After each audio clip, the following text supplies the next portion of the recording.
السلام علیکم ورحمۃ اللہ وبرکاتہ۔ الحمد للہ وحدہ والصلاة والسلام علی من لا نبی بعدہ، فاعوذ باللہ من الشیطان الرجیم، بسم اللہ الرحمن الرحیم۔ انا خلقناکم من ذکر وانثی وجعلناکم شعوبا وقبائل لتعارفوا ان اکرمکم عند اللہ اتقاکم۔ وقال النبی صلی اللہ علیہ وسلم حب الوطن من الایمان، او کما قال علیہ الصلاۃ والسلام۔ اللہ تعالیٰ نے ہم تمام کے ساتھ بے انتہا کرم کا، شفقت کا، عنایت کا، محبت کا معاملہ کیا۔ جمعہ کی نورانی اور عرفانی اور ایمانی گھڑیوں میں اپنے پاک بارگاہ میں حاضری کی توفیق عطا فرمائی۔ دعا کیجیے اللہ تعالیٰ ہم سب کے حاضر ہونے کو، جمع ہونے کو، مل بیٹھنے کو، سننے سنانے کو، اس کے بارگاہ میں سجدہ ریز ہونے کو اور مسجد کے باہر قدم رکھنے سے پہلے اللہ ہم تمام کو اپنے نیک بندوں میں شامل کر لیں۔ 15 اگست کو ہر سال ہمارے پیارے وطن میں اور پیارے ملک میں اور پیارے دیش میں، وطن عزیز میں آزادی کی خوشی منائی جاتی۔ انتہائی جوش و خروش کے ساتھ آزادی کا پرچم لہرایا جاتا ہے اور آزادی کے پروگرام منعقد کیے جاتے ہیں۔ اس سال ہمارے ملک کی حکومت نے، وزیر اعظم نے، پردھان منتری نے یہ اعلان کیا کہ 75واں یوم آزادی انتہائی جوش و خروش کے ساتھ منایا جائے گا اور گھر گھر ترنگا کی مہم چلائی جائے گی۔ ہر گھر پہ ترنگا لہرایا جائے گا، ہر جگہ سے ترنگا نظر آئے، ہر جگہ پہ ترنگا لہرایا جائے، ہر جہاں نظر اٹھے وہاں ہماری نظر ترنگے پہ پہنچے۔ آزادی ہر جاندار کا، اس کا اپنا حق ہے۔ ہر جاندار آزاد رہنا چاہتا ہے، کوئی جاندار قید رہنا نہیں چاہتا، کوئی جاندار بند ہو کے رہنا نہیں چاہتا، کوئی جاندار قید و بند کی صعوبتیں برداشت کرنا نہیں چاہتا۔ ہر جاندار آزاد رہنا چاہتا ہے۔ آپ کبھی چڑیا گھر میں گئے ہوں گے، زو میں، تو وہاں آپ نے مختلف چرندوں کو دیکھا، پرندوں کو دیکھا، درندوں کو دیکھا، پانی میں رہنے والی مخلوق کو بھی دیکھا ہوگا اور خشکی پہ رہنے والی مخلوق کو بھی دیکھا ہوگا۔ مختلف قسم کے جانور ہوتے ہیں، پرندے ہوتے ہیں، درندے ہوتے ہیں، ان کو بند کر کے رکھ دیا جاتا ہے۔ آپ کو اور ہم کو اگر ان کی بولی آتی اور ہم اور آپ ان کی زبان جان سکتے تھے تو ہم اگر ان سے پوچھتے کہ تمہیں کیا چاہیے تو وہ اپنی زبان سے کہتے ہمیں کچھ نہیں چاہیے، ہمیں آزادی چاہیے، ہم یہاں سے آزاد ہونا چاہتے ہیں، جنگل میں رہنا چاہتے ہیں، آزادی میں سانس لینا چاہتے ہیں۔ یہ دیواریں ہمیں کاٹ کھانے کو دوڑتی ہیں، ہم سلاخوں کے پیچھے، دیواروں کے پیچھے رہنا نہیں چاہتے۔ آپ دیکھیے جنگل میں وہ سہولت جانوروں کو نہیں ملتی جو چڑیا گھر میں ملتی۔ ان کو وقت پہ کھانا دیا جاتا ہے، 3 وقت کھانا دیا جاتا ہے، ان کی نگرانی ہوتی ہے، ان کی حفاظت ہوتی ہے۔ جنگل میں اگر یہ جانور ہوتے تو ان کو دانے کے لیے، چارے کے لیے مارا پھرنا پڑتا تھا، اور یہاں زو میں اور چڑیا گھر میں وقت پہ اور ٹائم پہ ان کو کھانا ملتا ہے۔ پھر جنگل میں ان کے لیے طبی کوئی سہولت نہیں تھی، ڈاکٹروں کی سہولت نہیں، میڈیکل کی سہولت نہیں، دوائیوں کی سہولت نہیں۔ چڑیا گھر میں ان جانداروں کی پوری نگرانی ہوتی، پوری ان کی حفاظت ہوتی ہے۔ ڈاکٹر آ کے ان کو چیک کرتے ہیں، یہ دیکھا جاتا کس جانور کو کب لایا گیا تھا، اس کی عمر کیا ہوئی ہے اور یہ کتنے سال تک چڑیا گھر میں رہ سکتا ہے، کون سا پرندہ کب لایا گیا تھا، کس پرندے کو کب آزاد کرنا ہے، کب اس کو باہر بھیجنا ہے، پوری تاریخ لکھی جاتی ہے۔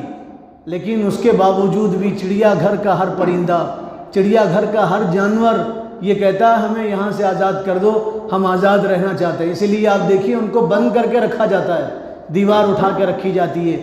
بعض پرندے وہ ہوتے ہیں جن کو اندر رکھا جاتا ہے تاکہ وہ اڑ نہ پائے، ان کے لیے پنجرے بنائے جاتے ہیں، ان کے لیے پنجرے بنائے جاتے ہیں تاکہ وہ اڑ نہ سکے، اس لیے کہ وہ آزادی چاہتے ہیں۔ اگر ان کو اڑنے کا اور باہر نکلنے کا موقع دیا جائے تو تھوڑی دیر میں وہ آزاد ہو جائیں اور نظروں سے اوجھل ہو جائیں۔ آزادی ان کو پسند ہے، تمام سہولت کے باوجود آزادی پسند ہے، تمام طبی سہولت کے باوجود، غذائی سہولت کے باوجود ان کو آزادی پسند ہے۔ ہر جاندار کو آزادی پسند ہے۔ انسان تو اشرف المخلوقات ہے۔ اللہ تعالیٰ نے انسان کو زمین پہ اپنا خلیفہ بنا کے بھیجا ہے، اور انسان تمام جانوروں، تمام جاندار سے اعلیٰ اور افضل ہے، اور مکرم ہے۔ انسان بھی قید ہو کے رہنا نہیں چاہتا۔ آپ کبھی جیل گئے ہوں گے یا جیل میں کسی سے ملنے گئے ہوں گے تو آپ نے دیکھا ہوگا جیل میں جتنے لوگ قید ہیں وہ بھی آزاد ہونا چاہتے ہیں، جبکہ جیل میں ان کو ہر طرح کی سہولت دی جاتی ہے، ان کو کھانا دیا جاتا ہے، ان کو پانی دیا جاتا ہے، ان کو بستر دیا جاتا ہے، ان کو دوا دی جاتی، ان کو غذا دی جاتی، مگر جیل میں بند ہر آدمی، جیل میں بند ہر ملزم آدمی، جیل میں بند ہر انسان اپنے لیے وکیل رکھتا ہے، وکیل کو پیسے دیتا ہے، اس سے کہتا ہے مجھے یہاں سے چھڑا دو، آزاد کرا دو۔ کتنے لوگ جیل میں جانے کے بعد روتے ہیں، آنسو بہاتے ہیں، ان کو اپنی بیوی یاد آتی ہے، ان کو اپنے بچے یاد آتے ہیں، ان کو اپنا گھرانہ یاد آتا ہے، تو جیل میں دن بھر آنسو بہاتے ہیں۔ ہر طرح کی سہولت کے باوجود جیل ان کو پسند نہیں ہے۔ اسی لیے کسی شاعر نے کہا، عربی شاعر نے، غابات ربی غایتی والعیش فیہا مطلبی، غابات ربی غایتی والعیش فیہا مطلبی، میرے رب کے باغات میرے لیے عیش کی جگہ ہیں۔ سونے کا پنجرہ بنا دیا جائے تو سونے کے پنجرے میں قید رہنا کوئی پرندہ پسند نہیں کرتا، اس کو اچھا کھانا کھلاؤ، اچھی غذا دو، تب بھی وہ سونے کے پنجرے میں قید ہو کے رہنا نہیں چاہتا، وہ آزاد ہونا چاہتا ہے، وہ آزاد اڑنا چاہتا ہے، وہ باغات میں جانا چاہتا ہے، وہ اپنی مرضی سے سانس لینا چاہتا ہے، وہ اپنی مرضی سے سانس لینا چاہتا ہے۔ دنیا کو یہ بات آپ ذہن نشیں کر لیں، دنیا کو آزادی کا پہلے تصور اور صحیح آزادی کا تصور اور حقیقی آزادی کس کو کہتے ہیں، اس کا جو پلان دیا تھا اور اس کا جو منصوبہ دیا تھا اور تصور دیا تھا، اور حقیقی آزادی کس کو کہتے ہیں، یہ اسلام نے دنیا والوں کو بتایا۔ اسلام نے دنیا والوں کو بتایا حقیقی آزادی کس کو کہتے ہیں۔ آج سے 1400-1500 سال پہلے غار حرا پہ رسول اللہ پہ وحی نازل ہوئی، پہلے وحی نازل ہوئی اور یوں کہا اقرأ بسم ربک الذی خلق خلق الانسان من علق، آپ کو نبی بنایا گیا۔ جب آپ نبی بنے تو آپ نے لوگوں کو بتایا انا خلقناکم من ذکر وانثی وجعلناکم شعوبا وقبائل لتعارفوا ان اکرمکم عند اللہ اتقاکم۔ آپ سے پہلے بادشاہ اپنے آپ کو خدا کہتے تھے، مخلوق کو رعایا کو مخلوق کہتے تھے، اور یہ کہتے تھے ہم تو معبود ہیں تم ہمارے عابد ہو، ہم تو خالق ہیں تم ہماری مخلوق ہو، ہم تو تمہارے مالک ہیں تم ہمارے مملوک ہو، ہم تمہارے جسم کے بھی مالک ہیں، ہم تمہارے جسم کے رومے کے مالک ہیں، تمہاری جائیداد کے مالک ہیں، تمہارے گھر کے مالک ہیں، تمہارے بچوں کے مالک ہیں، تمہاری بیوی کے مالک ہیں۔ بادشاہ یہ کہتا تھا ہم خالق ہیں تم مخلوق ہو۔ فرعون نے یہی تو نعرہ لگایا تھا موسیٰ علیہ السلام کے زمانے میں، یوں کہتا تھا انا ربکم الاعلی، میں تمہارا بڑا رب ہوں، تو میں تمہارا پروردگار ہوں، میں تمہارا پالنہار ہوں، جس کو چاہے مار دوں اور جس کو چاہے چھوڑ دوں، جس کو چاہے جیل میں قید کر دوں اور جس کو چاہے آزاد کر دوں، میرے ہاتھ میں سارے اختیارات ہیں۔ حضرت موسیٰ نے بتایا تھا تو رب نہیں ہے، رب وہ ہے جس نے مجھے کلیم بنایا، رب وہ ہے جس نے مجھے اپنا پیغام سنایا، رب وہ ہے جس نے یہ کہا کہ وہ ایک ہے، اس کے علاوہ کوئی معبود نہیں ہے، وہ اللہ ہے، اس کی عبادت کرنا ہے۔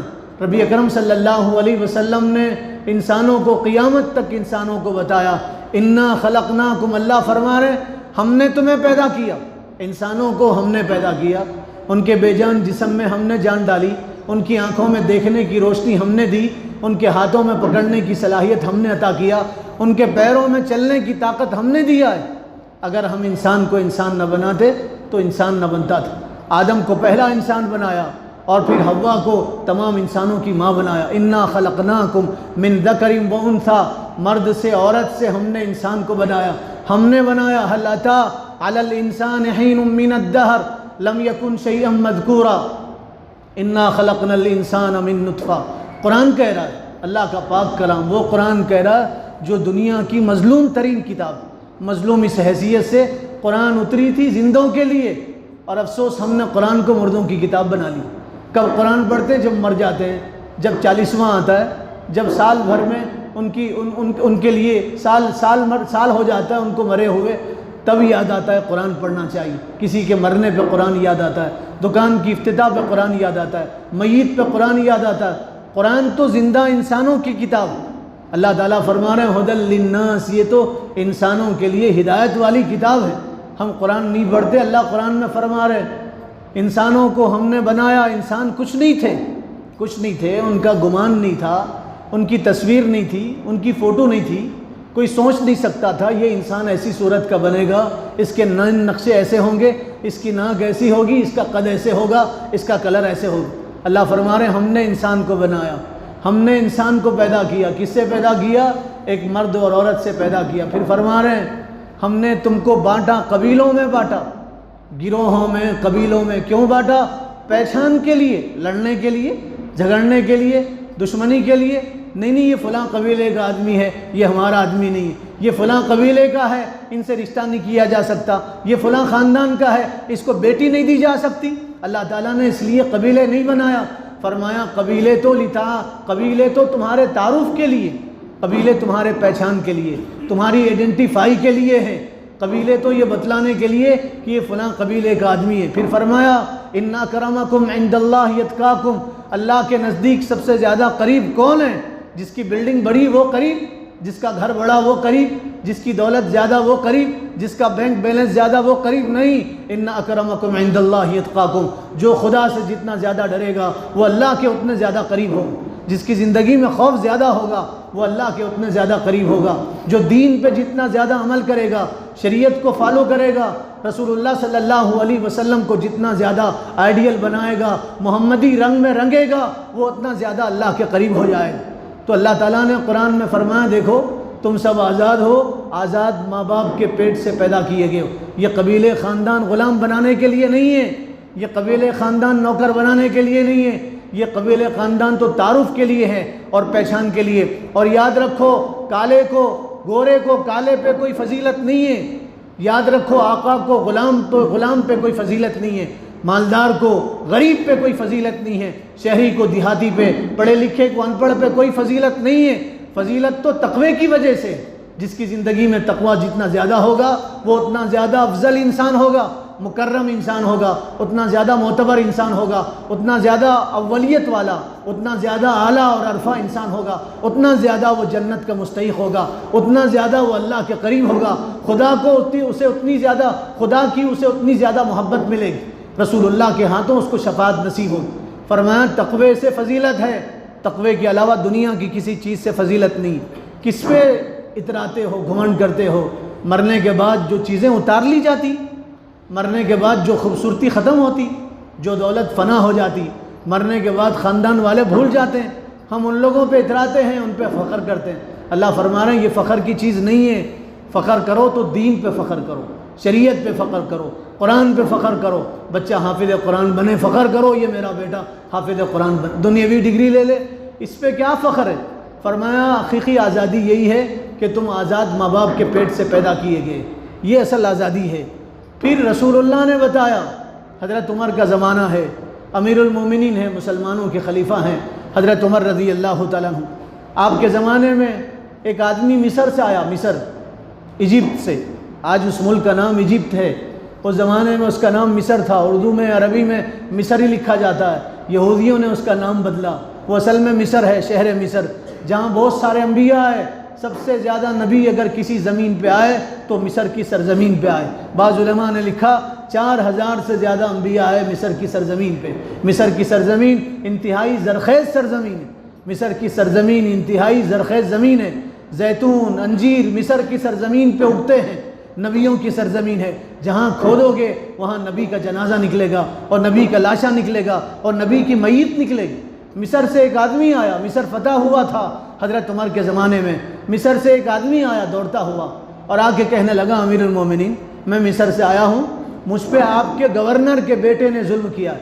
مصر کے گورنر تھے عمرو بن العاص، عمرو بن العاص کے بیٹے محمد ان کا نام تھا، محمد ابن عمرو، انہوں نے ظلم کیا ہے، انہوں نے مجھے مارا ہے، میری پیٹھ کو لہو لہان کیا ہے، مجھ پہ ظلم کیا ہے، میں مظلوم ہوں، میرے ساتھ انصاف کیا جائے۔ حضرت عمر نے کہا تم پہ کیا ظلم ہوا؟ تو آنے والے شخص نے کہا گھوڑ دوڑ کا مقابلہ تھا، گھوڑ دوڑ کا مقابلہ تھا، گھوڑے دوڑائے جا رہے تھے، ریسنگ کی جا رہی تھی، اور میرا گھوڑا گورنر کے بیٹے کے گھوڑے سے آگے نکلا، تو گورنر کے بیٹے نے مجھے بلا کے کہا تم مجھے پہچانتے نہیں ہو؟ میں نے کہا تجھے بھی پہچانتا ہوں، تیرے باپ کو بھی پہچانتا ہوں۔ تو کہا پھر تمہارا گھوڑا میرے گھوڑے سے آگے کیسے نکل گیا؟ تو اس نے کہا گھوڑے کی دوڑ ہو رہی تھی، مقابلہ ہو رہا تھا، اس لیے میرا گھوڑا آگے نکل گیا، وہ تیز دوڑتا تھا، میں نے اسے مشق کرایا تھا، محنت کرایا تھا، رحل سیل ہوئی تھی، اس لیے میرا گھوڑا آگے نکل گیا۔ تو گورنر کے بیٹے کو یہ بات ناگوار گزری اور گورنر کے بیٹے نے میرے بدن پہ کوڑے برسائے اور مجھے کوڑے مارے۔ کہا آپ تو امیر المومنین ہیں، آپ کے ہوتے ہوئے ظلم کیسے ہو سکتا ہے؟ آپ کے ہوتے ہوئے عدل کا خون کیسے ہو سکتا ہے؟ انصاف کا گلا کیسے گھوٹا جا سکتا ہے؟ آپ مسلمانوں کے امیر ہیں، میرے ساتھ انصاف کیجیے۔ حضرت عمر غصے میں بیٹھے۔ حضرت عمر نے قلم منگایا، دوات منگایا، خط لکھا حضرت عمرو بن العاص کے نام پہ، اور خط میں لکھا عمرو بن العاص یہ خط جیسے تمہارے پاس پہنچے اسی وقت تم مصر چھوڑو، جس حالت میں ہو اس حالت میں مصر چھوڑو، بھوکے ہو تو بھوکی حالت میں چھوڑو، پیاسے ہیں تو پیاسے حالت میں چھوڑو، کپڑے نہیں ہیں تو بغیر کپڑوں کے مصر چھوڑو اور بغیر تیاری کے مصر چھوڑو اور مدینہ پہنچو، یہ عمر کا آرڈر ہے اور عمر کا حکم ہے۔ اور یوں کہا دیکھو اپنے بیٹے کو بھی ساتھ لے کے آنا۔ عمرو بن العاص مصر سے مدینہ منورہ پہنچے۔ حضرت عمر نے عدالت لگائی، پورے مدینے کے لوگوں کو جمع کیا، مظلوم غریب آدمی تھا اس کو اٹھایا، اس کے ہاتھ میں کوڑا دیا، اس سے کہا اس بھری عدالت میں گورنر کے بیٹے کے بدن پہ کوڑے برسا اور اسے مار جیسے اس نے تجھے مارا ہے۔ اس غریب آدمی نے گورنر کے بیٹے پہ بھری عدالت میں کوڑے مارے۔ آج تک ایسا انصاف دنیا کی عدالت میں نہیں ہوا ہوگا۔ یہ جو سبق دیا ہے یہ صرف اسلام نے دیا، آزادی کا سبق اسلام نے دیا، یہ جو سبق دیا، میسج دیا، یہ اسلام نے دیا۔ دنیا کی کسی قوم میں نہیں پایا جاتا، دنیا کی کسی قوم نے، کسی مذہب نے ایسا انصاف نہیں کیا، زمین کی آنکھ نے ایسا انصاف نہیں دیکھا اور آسمان کے دل نے کبھی ایسا انصاف خود میں محفوظ نہیں کیا۔ ایک مرتبہ حضور کے پاس ایک عورت لائی گئی، فاطمہ اس کا نام تھا۔ عورت آ کے کہنے لگی، لوگوں نے کہا اس نے چوری کیا، گواہ بھی موجود ہیں، گواہوں نے گواہی دیا اور یوں کہا اس عورت نے چوری کیا۔ حضور نے فرمایا گواہوں کی گواہی کی وجہ سے اس عورت کے ہاتھ کاٹے جائیں گے۔ چور کی سزا یہ ہے کہ چور کے ہاتھ کاٹے جاتے ہیں اسلام میں، اس عورت کے ہاتھ کاٹے جائیں، مرد چور ہو یا عورت چورن ہو، دونوں میں سے جو چوری کریں گے ان کے ہاتھ کاٹے جائیں گے، اس کے ہاتھ کاٹ دو۔ جب اس عورت کے ہاتھ کاٹنے کا حکم دیا گیا، وہ عورت اعلیٰ خاندان کی تھی، معزز خاندان کی، بڑے خاندان کی تھی، بڑے گھر کی عورت تھی۔ کچھ لوگ آئے رسول اللہ سے کہنے لگے کچھ لے دے کے رفع دفع کر دیجئے، آپ کو درہم دیں گے، آپ کو دینار دیں گے، آپ کو سونا دیں گے، چاندی دیں گے، اناج و غلہ دیں گے، آپ کو پیسے دیں گے، آپ چھوڑ دیجئے، یہ خاندان بڑا خاندان ہے، اس کے ہاتھ کاٹنا خاندان والوں سے دشمنی مول لینا ہے، آپ کچھ لے دے کے رفع دفع کر دیجئے۔ کائنات کے سردار اللہ کے حبیب ساقی کوثر شافی محشر نے کیا کہا؟ آنے والوں سے کہا سنو، یہ فاطمہ بنت اسد ہے، اگر فاطمہ بنت محمد بھی ہوتی، رسول اللہ کی بیٹی ہوتی، اور اگر وہ چوری کرتی تو اس کے بھی بھرے عدالت میں ہاتھ کاٹ دیے جاتے۔ یہ تو فاطمہ بنت اسد ہے، اسد کی بیٹی، فاطمہ بنت محمد ہوتی تو اس کے بھی ہاتھ کاٹ دیے جاتے۔ حضور نے پوری دنیا کو پیغام دیا، چور چور ہے، جس گھرانے کا چور چور ہے، اس کے ہاتھ کاٹے جائیں گے، سزا سب کو دی جائے گی، سزا سب کو دی جائے گی، کسی بھی گھرانے کا ہو، مالدار ہو، دولت مند ہو، سب کو سزا دی جائے گی۔ بادشاہ کا بیٹا ہے، خلیفہ کی اولاد ہے، اس کو بھی سزا دی جائے گی۔ حضرت عمر کے پاس وہ آدمی آیا، اس نے شکایت کیا گورنر کے بیٹے نے ظلم کیا۔ حضرت عمر نے فرمایا گورنر کے بیٹے پہ کوڑے مارو۔ وہ کوڑا لے کے گیا اور بھری عدالت میں گورنر کے بیٹے کے بدن پہ کوڑے برسانے لگا۔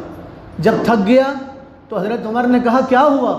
کہا امیر المومنین بس میں تھک گیا، اب میں زیادہ کوڑے نہیں مار سکتا۔ حضرت عمر نے کہا تم مارنا چاہو تو اس کی پیٹھ حاضر ہے۔ عمر کچھ نہیں کہے گا، اور مار سکتے اس کے اخلاق بگڑ گئے، اس کی عادتیں بگڑ گئی، اس کا کیریکٹر خراب ہو گیا، وہ اپنے آپ کو گورنر کا بیٹا سمجھنے لگا ہے، اسے مارنا چاہتے تو اور مارو۔ کہا بس امیر المومنین، اس کی پیٹھ سے خون نکلنے لگا۔ حضرت عمر نے کہا اس کا باپ بھی حاضر ہے، تم چاہو تو باپ کے بدن پہ بھی کوڑے مار سکتے ہو۔ وہ اپنے آپ کو گورنر کا بیٹا کہہ رہا، آج پورے مسلمانوں کو پتا چلے گورنر بھی عام آدمی ہوتا ہے، مارو اس کے بدن پہ کوڑے۔ تو اس آدمی نے کہا امیر المومنین جس نے مجھے مارا تھا میں نے اسے مارا، اب میں اس کے باپ کو نہیں مار سکتا۔ حضرت عمر نے کہا تم مارنا چاہتے ہو تو باپ کو بھی مارو، باپ کو مارو گے تو عمر بیچ میں نہیں آئے۔ پھر حضرت عمر نے عمرو بن العاص ان کے بیٹے کو بلایا اور بلا کے کہا تم نے کب سے لوگوں کو غلام بنایا ہے، تم نے کب سے لوگوں کو غلام بنایا ہے؟ ان کی ماؤں نے تو ان کو آزاد پیدا کیا، کب سے تم نے ان کو غلام بنا لیا؟ ان کی ماؤں نے تو ان کو آزاد جنا تھا اور آزاد پیدا کیا۔ یہ آزادی کا تصور سب سے پہلے اسلام نے دیا، دنیا والوں کو بتایا آزادی اس کو کہتے ہیں، آزادی اس کو کہتے ہیں۔ ہندوستان میں، ہمارے ملک میں آج سے 150 سال پہلے، 250 سال پہلے انگریز آئے تھے، گوری چمڑی اور کالے من والے آئے تھے، گوری چمڑی، گورا بدن اور کالے دل والے آئے تھے، اور انہوں نے ہمارے ملک پہ قبضہ کیا تھا اور پورے ملک کو اپنے قبضے میں جکڑ لیا تھا، اور پھر اس ملک سے مسلمانوں پہ انہوں نے ظلم کیا، ٹارگٹ بنایا سب سے پہلے قرآن اس ملک سے ختم کیا جائے۔ سنو میرے بھائیوں، یہ تاریخ ہے۔ ہر گھر ترنگے کی چکر میں مسلمان احساس کمتری کا شکار ہو گئے، اور یہ کہنے لگے اس ملک کو بھگت سنگھ نے آزاد کرایا، مہاتما گاندھی نے آزاد کرایا، ولبھ بھائی پٹیل نے آزاد کرایا، فلاں نے آزاد کرایا۔ سنو، یہ ہماری تاریخ ہے۔ اس ملک کا سب سے پہلا شہید ٹیپو سلطان ہے، اس ملک کا سب سے پہلا شہید جس نے ملک عزیز کے لیے جان دی، جہاں آفری کے سپرد کی۔ ہماری تاریخ سب کو معلوم ہے، ہمیں نہیں معلوم۔ پتا پتا بوٹا بوٹا سب جانے ہیں، پتا پتا بوٹا بوٹا سب جانے ہیں، جانے نہ جانے گل ہی نہ جانے باغ سارا جانے، پتا پتا بوٹا بوٹا سب حال ہمارا جانے ہیں، جانے نہ جانے گل ہی نہ جانے باغ سارا جانے ہیں۔ سب کو معلوم ہے آزادی کی تاریخ کیا ہے، اس لیے ہماری تاریخ مسخ کرنا چاہتے ہیں، ہماری تاریخ ختم کرنا چاہتے ہیں، ہماری تاریخ بھلانا چاہتے ہیں، ہماری تاریخ کو ہم سے چھیننا چاہتے ہیں۔ آپ عہد کریں ہم اپنی آزادی کی تاریخ کو یاد رکھیں گے اور اپنے بچوں کو اپنی آزادی کی تاریخ بتائیں گے۔ آپ سنو، سب سے پہلے جان دینے والے ٹیپو سلطان شہید رحمت اللہ علیہ، ٹیپو سلطان ہیں۔ آزادی کی جو لڑائی لڑی گئی، 95 سال تو صحیح لڑائی لڑی گئی، 95 سال جم کے لڑائی لڑی گئی۔ ان 95 سالوں میں 50 سال سب سے پہلے مسلمانوں نے آزادی کی لڑائی لڑی۔ 50 سال میں کوئی بھی مسلمانوں کے ساتھ نہیں تھا، کوئی غیر مسلمانوں کے ساتھ نہیں تھا، کوئی کرسچن مسلمانوں کے ساتھ نہیں تھا، کوئی آریہ سماج کا مسلمانوں کے ساتھ نہیں تھا، کوئی عیسائی مسلمانوں کے ساتھ نہیں تھا، کوئی یہودی مسلمانوں کے ساتھ نہیں تھا، کوئی برہمن مسلمانوں کے پاس نہیں تھا، کوئی ہندو مسلمانوں کے ساتھ نہیں تھا، نہ کوئی اعلیٰ ذات کا تھا نہ کوئی نچلی ذات کا مسلمانوں کے ساتھ۔ 50 سال، پورے 50 سال، نصف صدی، 50 سال پورے کے پورے مسلمانوں نے تنہا جنگ لڑی ہے انگریزوں سے، اور انگریز یہ چاہتے تھے اس ملک سے سب سے پہلے قرآن ختم ہو، اس ملک سے سب سے پہلے قرآن ختم ہو۔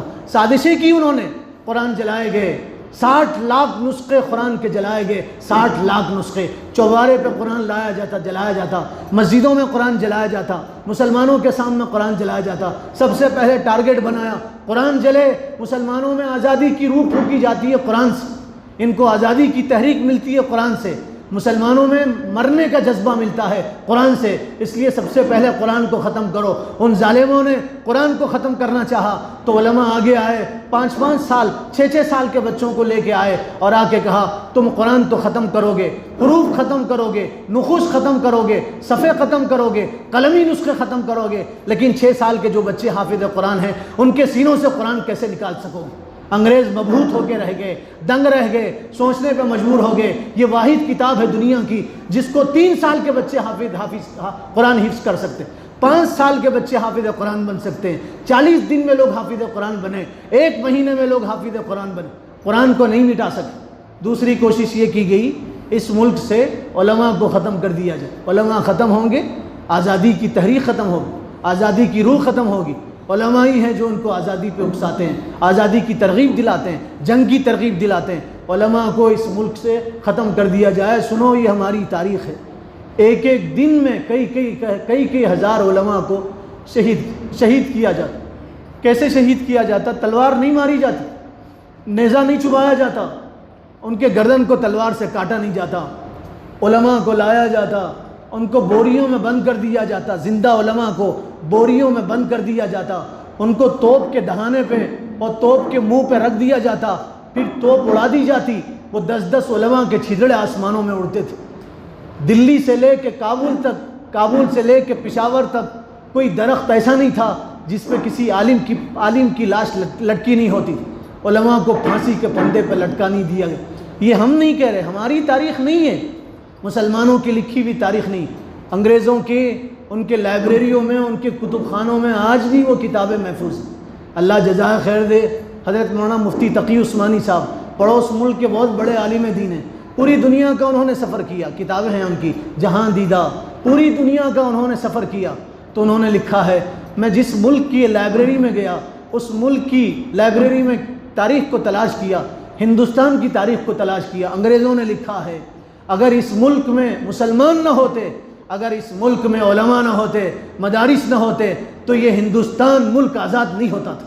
انگریز لکھ رہا ہے داڑھی ٹوپی والوں کی وجہ سے یہ ملک آزاد ہوا.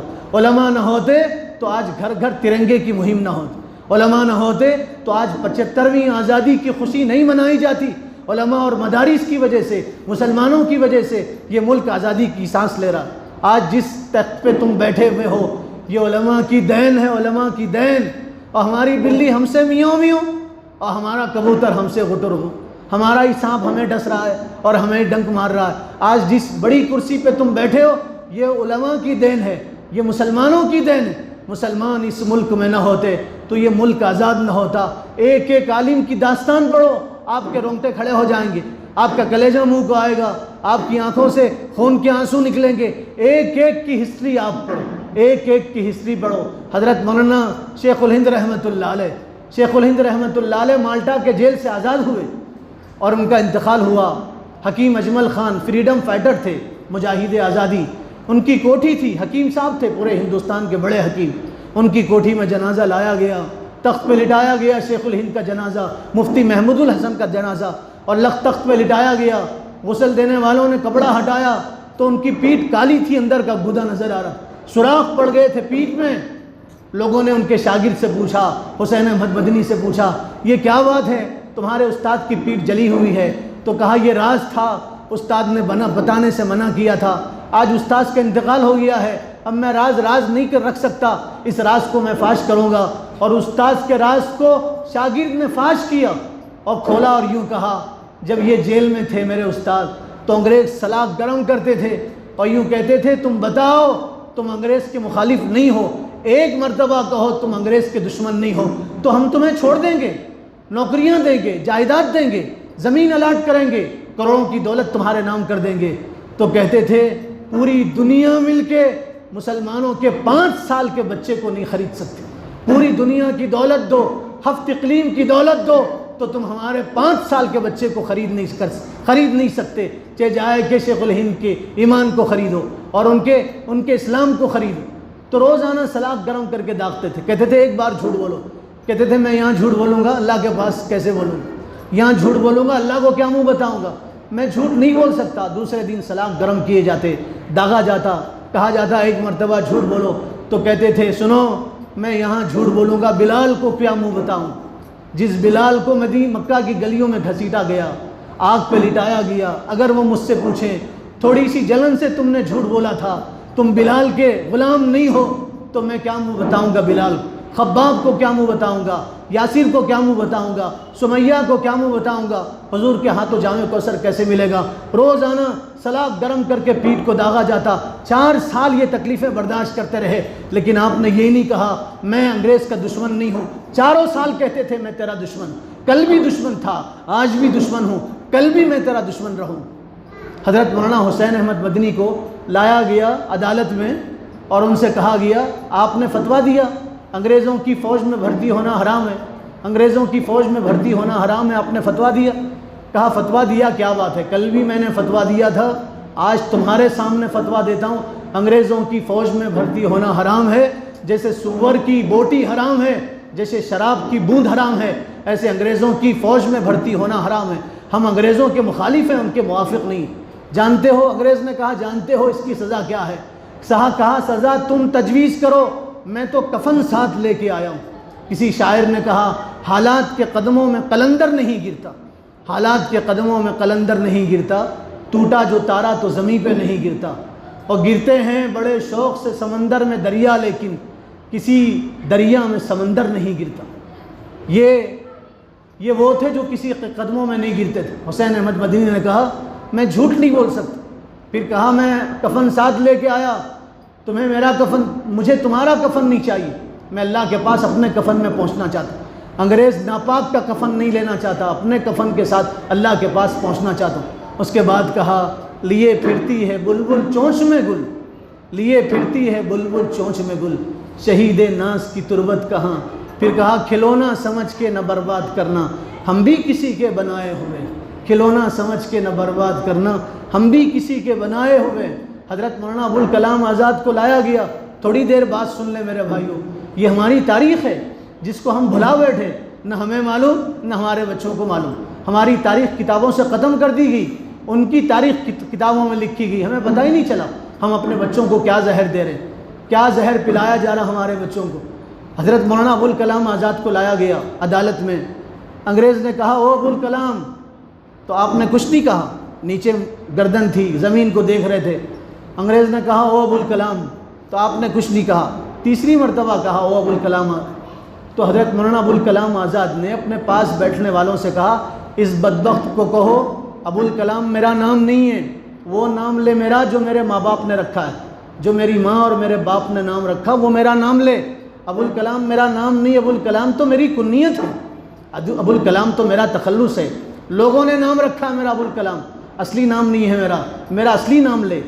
تو جج نے پوچھا آپ کا نام کیا ہے، تو کہا احمد محی الدین میرا نام، احمد محی الدین میرا نام ہے۔ جج نے کہا او احمد محی الدین، کہا بولو کیا بات ہے، کہا تمہارے باپ کا نام کیا ہے، کہا فلاں ہے، ماں کا نام فلاں ہے، کہا تمہارا پیشہ کیا ہے، پیشہ کرتے کیا ہو، بزنس کیا ہے، تجارت کیا ہے، مصروفیت کیا ہے تمہاری، کیا کرتے ہو تم، کہا سننا چاہتے ہو تو سنو، میں جب سے ہوش سنبھالوں آج تک جھوٹ نہیں بولا، یہ میرے بچپن کے ساتھی ہیں، یہ سب گواہ ہیں، جب سے میں نے ہوش سنبھالا ہے آج تک میں نے جھوٹ نہیں بولا، آج بھی جھوٹ نہیں بولوں گا، میرا پیشہ ہے انگریزوں کے خلاف جنگ لڑنا، یہ میری تجارت ہے، یہ میرا بزنس ہے، یہ میری مصروفیت ہے، میرا پیشہ ہے انگریزوں کے خلاف جنگ لڑنا۔ تو انگریز جج نے کہا آپ کو 6 مہینے بامشقت سزا دی جاتی، 6 مہینے بامشقت جیل کی سزا دی جاتی ہے۔ تو انگریز سے ہنس کے کہا اگر تو میری جان بھی لے لیتا تو میں ہنس کے اپنی جان دے دیتا، جان دی ہوئی اسی کی، حق تو یہ ہے کہ حق ادا نہ ہوا، ہزاروں بچے یتیم ہو گئے، بیویاں بیوہ ہو گئی، کتنے لوگوں کو کاٹا گیا، گھر برباد کیے گئے، اور کتنے لوگوں کو مارا گیا۔ ایک بزرگ جیل میں تھے، 4 سال کے بعد جیل کے باہر نکلے، خط پڑھنے لگے تو پورے خط میں 4 سالوں میں ان کے گھر سے 24 جنازے اٹھے تھے، 24 جنازے اٹھے، وہ جیل میں تھے، انگریزوں کی جیل میں تھے۔ سب سے زیادہ قربانی مسلمانوں نے دی ہے۔ احساس کمتری میں مبتلا مت ہو میرے بھائیوں، آنکھوں میں آنکھیں ڈال کے بولو، علی اعلان بولو، اس ملک کو سب سے پہلے مسلمانوں نے آزاد کیا، گاندھی کو گاندھی کا لقب مسلمانوں نے دیا ہے، ترنگا نشان ہے مسلمانوں کا، ایک عورت نے یہ ترنگا سب سے پہلے سیا تھا اور بنایا تھا، وہ مسلمان عورت تھی، لہرانے والے بھی سب سے پہلے مسلمان، آج دوسرے لوگ لہرا رہے، مسلمان نہیں لہرا رہے۔ میں کہتا ہوں آزادی کی سب سے زیادہ خوشی مسلمانوں کو ہے، اس لیے کہ ملک مسلمانوں سے چھینا گیا تھا، آزاد مسلمانوں نے کیا، جس سے چھینا جاتا اس کو غم ہوتا ہے۔ آپ کے پاس سے کوئی 5000 چھین کے بھاگے تو غم آپ کو ہوگا، 5000 کوئی لا کے دے دے تو آپ کو زیادہ خوشی ہوگی دوسروں سے زیادہ۔ غم مسلمانوں کو تھا، اس لیے مسلمانوں نے جنگ لڑی، مسلمانوں کو واپس ملک ملا، سب سے زیادہ خوشی مسلمانوں کو ہوئی، ترنگا سب سے زیادہ مسلمان لہرائیں گے، خوشی مسلمان منائیں گے، اور یہ بتائیں گے آزادی کا سب سے زیادہ حق ہم لوگوں کو ہے، آزادی کا سب سے زیادہ حق مسلمانوں کو ہے۔ اپنی تاریخ ہم پڑھیں، اپنے بچوں کو تاریخ بتائیں، آزادی کے دن مسلمان شہید جو ہوئے تھے ان کی تاریخ بچوں کو بتائیں، اپنے بچوں کو بتائیں، ان کی تاریخ پڑھیں، اور آزادی کی خوشیوں میں بڑھ چڑھ کے شامل ہو اور حصہ لیں، اس لیے کہ آزادی کی سب سے زیادہ خوشی ہمیں ہے۔ اللہ تعالیٰ عمل کی توفیق عطا فرمائے۔ جو حضرات سنتوں سے فارغ نہیں ہوئے ان سے گزارش ہے وہ سنتوں سے فارغ ہو جائیں۔